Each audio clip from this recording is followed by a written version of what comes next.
الله ربي والإسلام ديني ومحمدا رسول الله.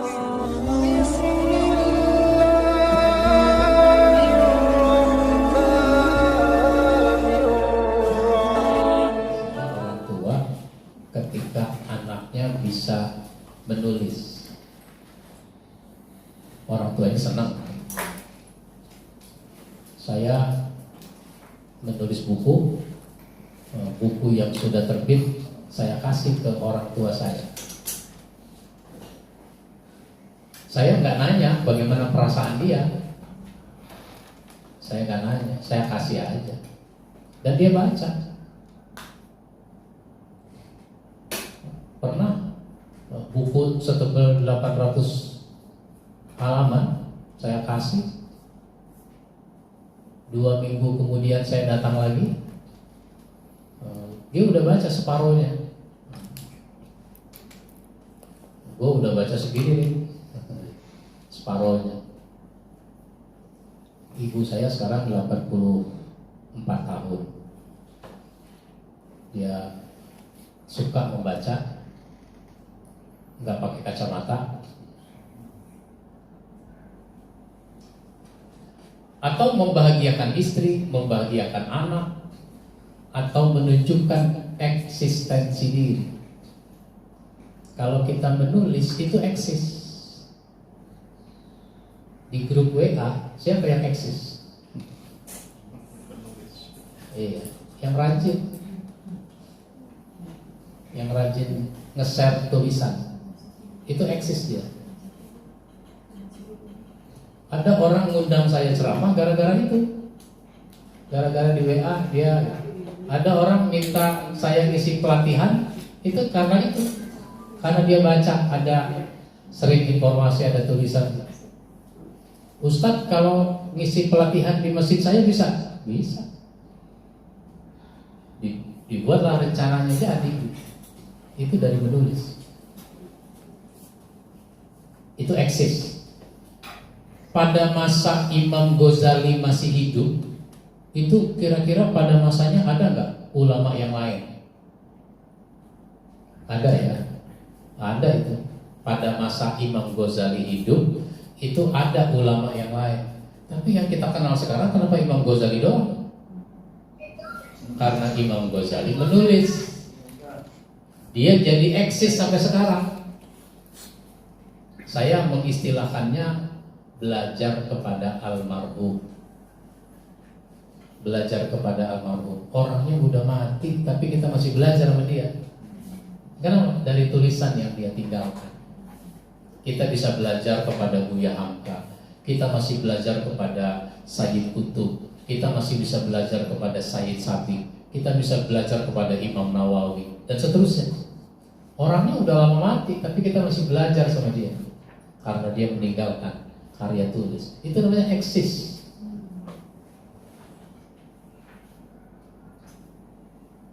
Ini ada orang masih hidup, tapi sudah gak dirasakan eksistensinya.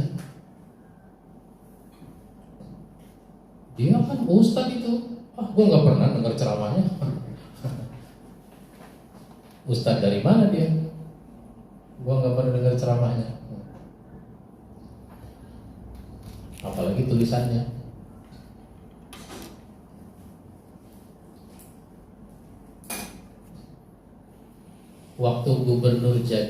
Waktu Anies Baswedan jadi gubernur, dia mengubah atau bikin nama-nama jalan. Ada nama jalan yang diganti, ada jalan baru yang diberi nama. Di daerah Kebon Siri saya lihat itu ada jalan yang tidak begitu panjang, itu diberi nama dengan Jalan Mahbub Junaidi. Jalan Mahbub Junaidi. Kenal nggak? Mahbub Junaidi itu dulu seorang penulis. Sering dia nulis di media massa, menyoroti masalah-masalah sosial, ekonomi, dan seterusnya. Baik, itu dia era tahun 80-an. banyak menulis di media, menulis buku juga. Itu namanya eksis. Jadi menunjukkan eksistensi diri. Inilah yang disebut dengan umurnya panjang. Imam Ghazali itu umurnya panjang. Imam Nawawi itu umurnya panjang. Meskipun dia meninggal dalam usia relatif masih muda, tapi dia masih terasa hidup. Itulah yang namanya umurnya panjang. Semoga, kan sering orang didoain, semoga dipanjangkan umurnya. Itu bukan dari rencana Allah 70 jadi 90, bukan. Semoga umurnya panjang, meskipun dia udah mati, dia masih terasa hidup. Salah satunya ada karyanya, karya tulisnya. Bisa juga nulis itu karena nafkah tambahan. Dapat juga duit dari menulis. Dulu saya suka menulis di koran, di majalah, di tabloid, ada honornya. Bahkan di buletin ada honornya.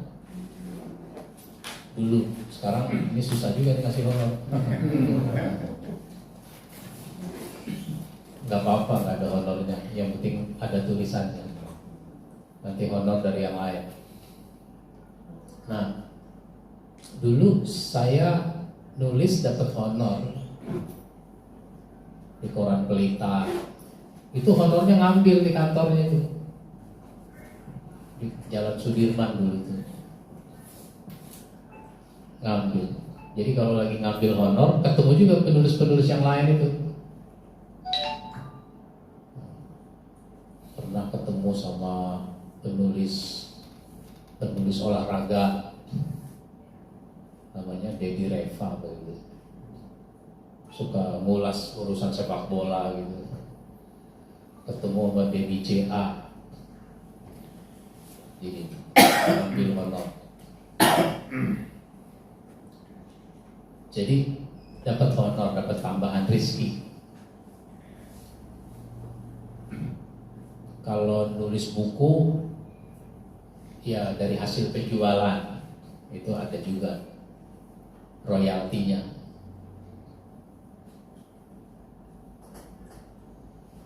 Yang terpenting menyampaikan pesan. Saya ingin berdakwah, ada honornya, nggak ada honornya, yang penting dakwahnya. Sehingga dengan nulis lewat tulisan, dakwah dengan tulisan itu langsung atau tidak langsung pengaruhnya besar. Orang merasakan manfaat. Ya, saya ada saat menerima respon di grup-grup itu. Kan saya punya HP ini di WA, itu orang memasukkan saya di grup di daerah Papua. Pernah ada juga grup daerah Nusa Tenggara Timur, ada grup dari Kalimantan dan sebagainya. Saya nggak apa-apa dimasukin, nggak keluar saya, kecuali kalau ada grup saya dimasukin, tapi hanya admin tulisan. Mau nge-share nggak bisa, hanya admin, mendingan saya keluar, ngapain kalau hanya admin.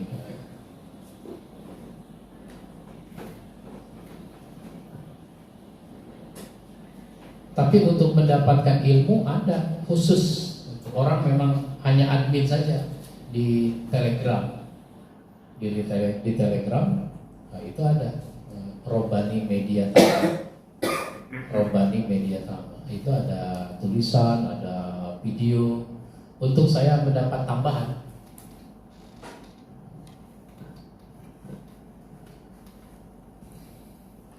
Yang keempat, rengkuh motivasi dari luar. Imam Nawawi wafat usia 40 tahunan, tapi meninggalkan 500 judul buku. Ada Riyadhus Shalihin, ada Arba'in, ada Al-Azkar, dan sebagainya. Imam Suyuti wafat usia 60 tahun, tapi meninggalkan 600 judul buku. Itu gimana ya ulama zaman dulu itu nulis? Yang sekarang ini kita udah sangat gampang nulis itu. Nulis ayat, nggak mesti kita nulis ayat diketik tulisan Arab. Oh, tinggal copy paste dari Al-Quran digital. Di situ ada bahasa Arab ayatnya, di situ ada terjemahnya. Udah tinggal copy paste. Hadis begitu juga, tinggal copy paste saja. Sementara ulama dulu itu betul-betul nulis pakai pena, bukan pulpen begini kan?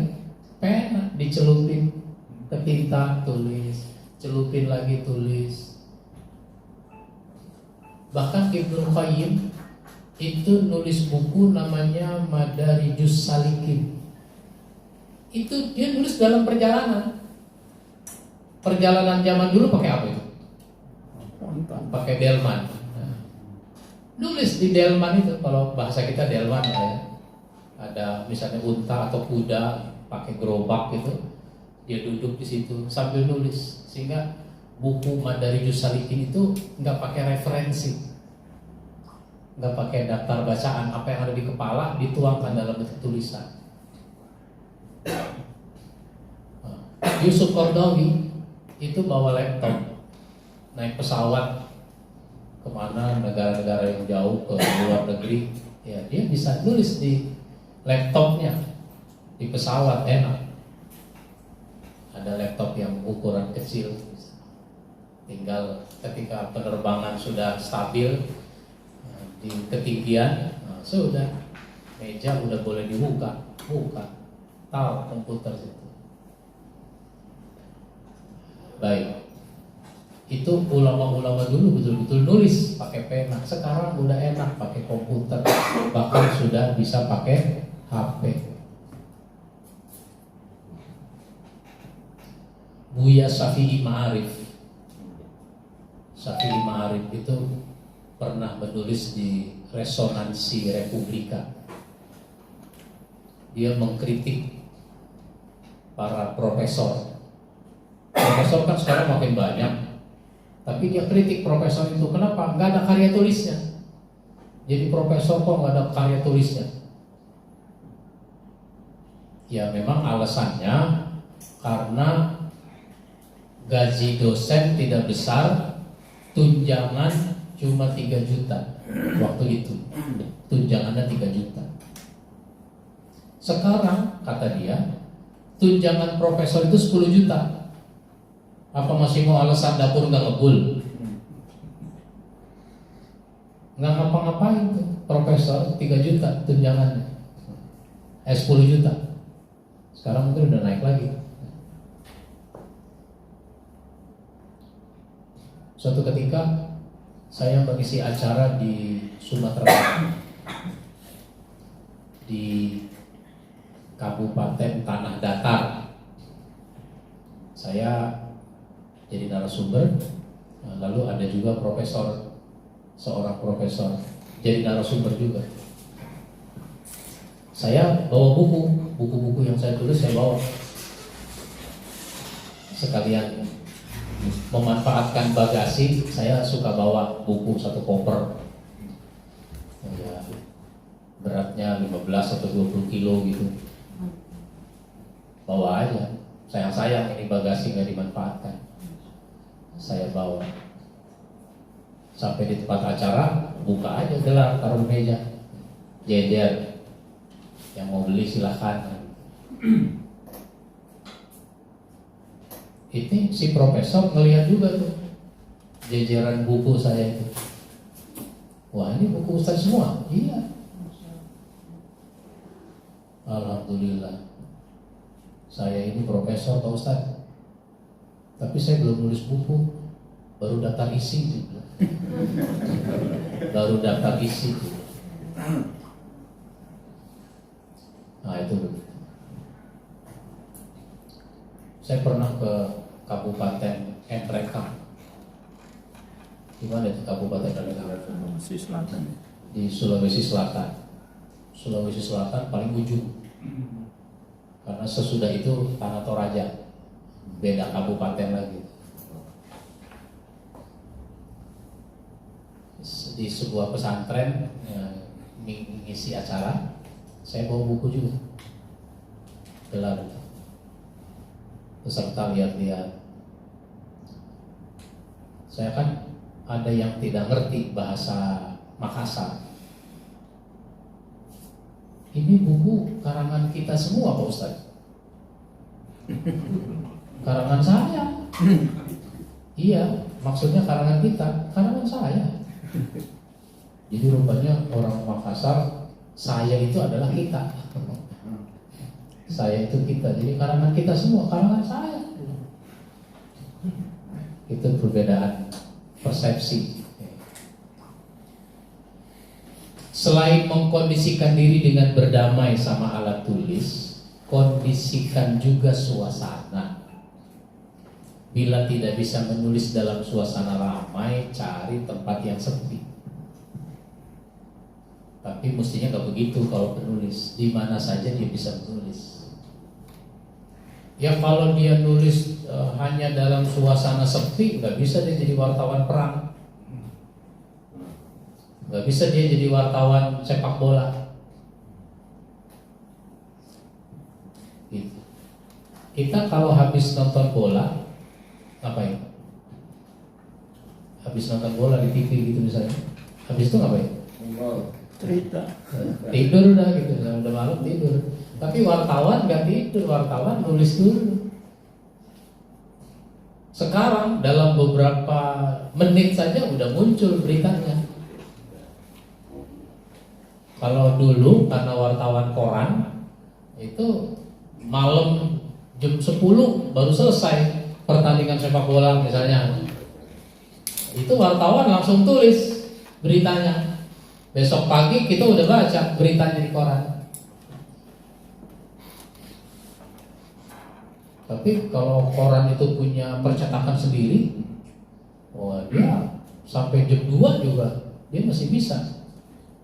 Jam 2, jam 3 baru selesai sepak bola. Habis subuh udah keluar koran itu beritanya. Emang dia udah sisakan untuk berita terakhir. Sementara koran lain hari berikutnya baru ada beritanya. Baik, sekarang udah media online, sehingga berita itu sudah cepat. Selesai pertandingan sepak bola, berapa detik, berapa menit lah, itu udah ada beritanya.